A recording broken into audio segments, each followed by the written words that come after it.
السلام عليكم، كنتمنى تكونوا بخير وعلى خير ويلقاكم هذا الفيديو هذا في احسن الاحوال. غادي نشارك معكم لي بينيين اللي كيجيو رائعين بزاف وناجحين من اول جربه بطريقه سهله ومبسطه، وما شاء الله النتيجه كما كتشوفوا كيجيو غزالين بزاف. كنتمنى هذا الفيديو هذا ينال اعجابكم، والى عجبكم الفيديو اشتركوا في القناه باش يوصلكم كل جديد. وندوزو المقادير والطريقه. بالنسبه للمقادير عندي هنا كاس ديال الحليب، هذا الكاس كيوزن 200 مليلتر، وكاس ديال الماء، كاس حليب وكاس ماء. عندي هنا 600 غرام ديال الدقيق، ونقدر نزيد عليها شي حاجه، 4 كاس الزيت، معلقه كبيره ديال الخل، معلقه كبيره ديال الخميره، حبيبات ديال الخبز. عندي هنايا الملحه، الفاني، كلكم تعوضوه بالسكر فاني، خماره وحده ديال الحلوى من فئه 8 غرام، وعندي هنا 2 معالق كبار ديال السكر حبيبات اولا سنيده. كناخذ الاناء اللي غادي نخلط فيه، كنوضع الحليب والماء، الخميره، السكر، كنوضع 4 كاس ديال الزيت، وهنايا كنوضع معلقه ديال الفاني. كناخذ الخلاط اليدوي وكنخلط المقادير ديالي مع بعضياتهم بهذا الشكل هذا، وكنوضع الدقيق، كميه ديال الدقيق، وهنا غادي نوضع الخميره ديال الحلوى، غادي نوضع الملحه والزيت والخل، عفوا معلقه ديال الخل، وكنخلطهم مع بعضياتهم بالخلاط اليدوي بهذا الشكل هذا. وكنبقى نضيف الدقيق شويه بشويه حتى كنجمع العجينه ديالنا. بالنسبه للعجينه ما تكونش قاصحه، العجينه ديالنا تكون طريه، كل ما كان طريه كل ما كيجيو رائعين بزاف وكيجيو ناجحين وخفاف من داخل. كنستمر بحال هكا، كنبقى نضيف الدقيق وكنخلط مزيان. انا هنايا ضفت 600 غرام كامله ومازال خاصني الدقيق، غادي نزيد الدقيق تقريبا زدت 100 غرام اخرى، يعني هزت معايا 700 غرام ديال الدقيق. هذا هو الشكل ديالها. غادي نستمر بحال هكا حتى نجمع العجين ديالي، وغادي نوريكم القوام ديال العجينه كيفاش كيكون في الاخير. اهم حاجه ان العجين ما يكونش قاصح، تكون خفيفه وطريه، يعني كل ما كانت خفيفه وطريه كل ما كيجيكم رائعين بزاف وناجحين. هنا تشوفوا العجينه انها كتلصق لكم في يديكم، كاع ما تخافوا منها. غادي ندلكها شويه بيدي بهذه الطريقه كما كتشوفوا، كنديها وكنجيبها بهذا الشكل هذا. ما تخافوش منها، هي كل ما كانت خفيفه كل ما كتكون العجينه ناجحه. هنا غادي ندهن اليد ديالي بقليل من الزيت النباتيه، وغادي نجمع العجينه ديالي بهذا الشكل هذا كما كتشوفوا. انا غادي نجمعها وما غاديش تبقى تلصق ليا في اليد ديالي. ملي كدهنوا يديكم بالزيت وما كتبقاش تلصق لكم في يدكم، اذا صافي ما تزيدوها لا دقيق لا والو. بهذا الشكل هذا غادي ناخذ الاناء اللي غادي نوضعها فيه. صافي العجينه ديالنا هي واجده.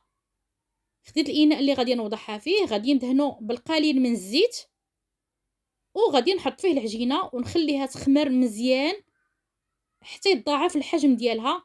ضروري تخليوها تخمر مزيان. غادي نغطيها بلاستيك غذائي ونخليها تخمر مزيان، عاد نرجعو باش نكملو نخدموها ان شاء الله. وهنايا انا غطيتها وغادي نخليها حتى تخمر ونرجعو باش نخدموها. من بعد ما خمرات العجينه ديالنا غادي نرش سطح العمل بالقليل من الدقيق، ونحط العجينه ديالي فوق سطح العمل، وناخذ دلاك ونطلق العجينه. ما تكونش غليظه وما تكونش رقيقه، يكون السمك ديالها متوسط.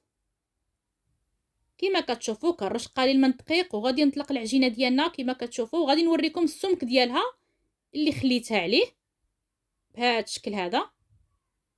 ما تكونش غليظه وما تكونش رقيقه، استعنوا بالدقيق باش ما تلصقش لكم، لان العجينه ديالنا خفيفه. بهذا الشكل هذا كما كتشوفوا انا طلقتها بهذه الطريقه هذه.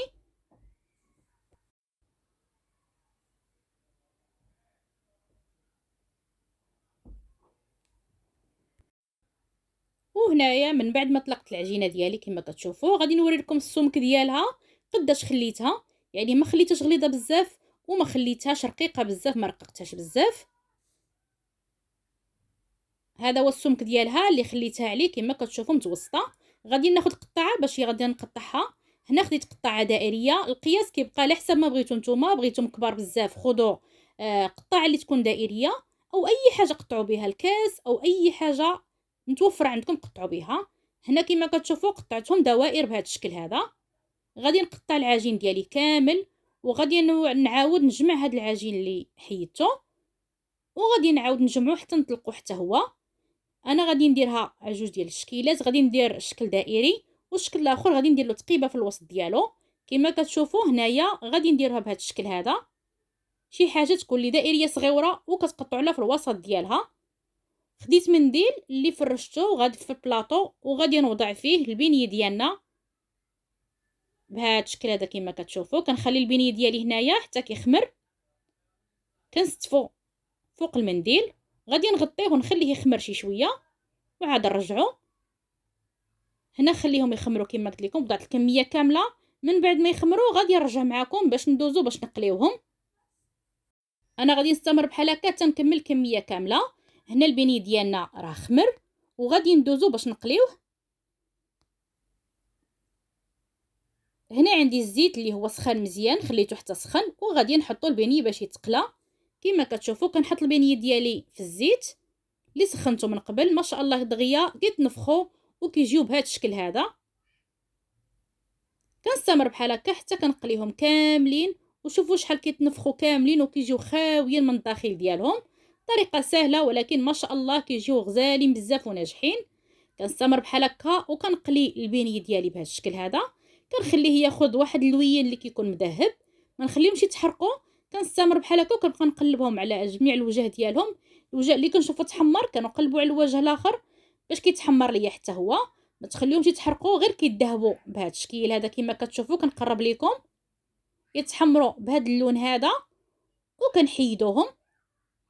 غادي نكمل هذا الشكل هذا وندوز باش نقلي الشكل الاخر حتى هو بنفس الطريقه. اللي تحمرات كنحيدها بهذه الطريقه هذه وكنفرش ليهم شي حاجه، شي ورق اللي كيمص الزيت باش كيتحيد منهم هذاك الزيت اللي كيكون فيهم وكيجيو ناشفين وكيجيو ما شاء الله غزالين. هنا حطيت الشكل الاخر حتى هو باش كنقليه. كنوضع الكميه المقله كتعمر وكنخليهم كيتقلاو على خاطرهم. العافيه ما تكونش مجهده باش كيجيو طايبين من الداخل ديالهم وما كيتحرقوش لينا.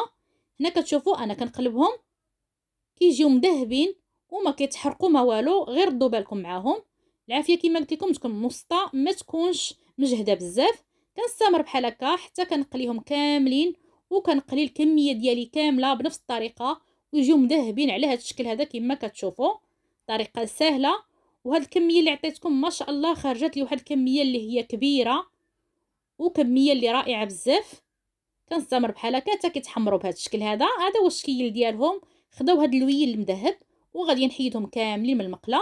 وغادي نستمر بحال هكا حتى نطيب الكميه ديالي كامله هذيك الساعه ان شاء الله، وغادي ندوزو باش نزينوهم.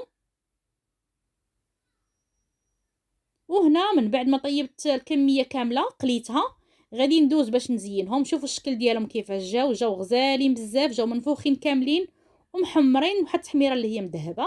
وغادي ندوزو باش نزينوهم. بالنسبه للزين يمكن لكم تزينوا باي حاجه بغيتوها. يمكن لكم هذوك الدائريين كتفتحوهم من الداخل ديالهم وكديروا ليهم كريم باتيسير او كدير لهم الشكلاط، اي حاجه بغيتوها. بالنسبه لي انا غادي ندير لهم هذا الزين اللي بسيط، غادي نزينهم غير بالسكر حبيبات بهذا الشكل هذا. كنفندهم في السكر حبيبات. طريقه سهله وكيجي المذاق ديالهم رائع بزاف. هذا هو الشكل ديالهم. غادي نستمر حتى نكمل الكميه ديالي كامله ونرجع معكم ان شاء الله في طبق التقديم. هذا هو الشكل ديالهم. شوفوا شحال كيجيو خاويين من الداخل ديالهم، خاويين كاملين بهذا الشكل هذا. طريقه سهله. وهنا انا كملت الكميه ديالي كامله بتزيين بهذا الشكل هذا كما كتشوفوا. زين اللي هو بسيط وكيجي ما شاء الله غزال. هذا هو شكل البني ديالنا اللي جا رائع بزاف وجا كيجي هشيش بزاف وكيجي خاوي من الداخل ديالو بطريقه بسيطه كما شفتوا. هذا هو الشكل ديالو. غادي نقطع معكم باش تشوفوهم كيفاش كيجيو من الداخل. شوفوا كيفاش كيجي ما شاء الله خاوي وكيجي مفشفش كيف ما كنقولوا حنايا، كيجي خاوي واسفنجي. غادي نفتح معكم وحده اخرى باش تشوفوهم شحال كيجيو هشاشين وخاويين. ما شاء الله جا رائع بزاف. شوفوا الشكل ديالو كيفاش جا. طريقه سهله ولكن النتيجه رائعه بزاف. غادي نفتح معكم وحده من الشكل الاخر. هذا هو الشكل ديالهم، جاو خاويين من الداخل ديالهم وجاو روطب ما شاء الله وناجحين. شوفوا كيفاش جا خاوي من الداخل ديالو. يمكن لكم تعمروهم باي حاجه اللي كتبغيو اللي متوفره عندكم بالمربى او كريم باتيسير، اي حاجه متوفرين عليها. كنتمنى هذا الفيديو هذا ينال اعجابكم، وكنشكركم بزاف. الى فيديو قادم ان شاء الله.